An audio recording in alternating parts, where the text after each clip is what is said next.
असं म्हणतात की डिलिव्हरी झाल्यानंतर ना ओव्याचं उकळून पाणी पिल्यावर जे फॅट वाढलेलं असतं ना ते कमी होतं. पण ते मी एकदाही केलं नाही आणि माझा फॅट खूप वाढलेला आहे. तर चला म्हटलं आता करून बघावं.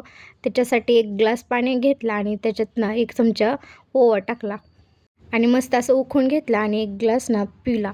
पण सगळा पिला नाही, थोडाच पिला. खूप बेकार लागत होतं. स्वयंपाक वगैरे केला आणि झोपून गेले. नंतर 4 वाजता वरती आले तर वातावरण ना खूप खराब झालं होतं आणि मला ना गावात जायचं होतं. पण असल्या वातावरणात ना जाता आलं नाही. मग खाली येऊन चिकूसाठी खाऊ बनवला.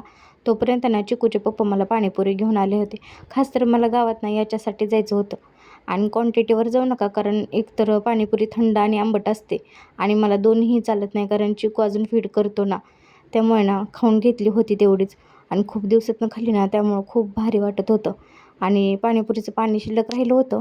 तर चला म्हटलं त्याचं काहीतरी बनवून घ्यावं. मग त्याच्यासाठी साधे मुरमुरे घेतले, त्याच्यात दिवाळीला केलेला चिवडा घातला आणि त्याच्यातनं कांदा आणि टोमॅटो चिरून घातलं एक-एक आणि मस्त पाणी असं ओतून घेतलं आणि मस्त मिक्स करून घेतलं आणि खूप भारी लागत होतं खायला. तर या खायला.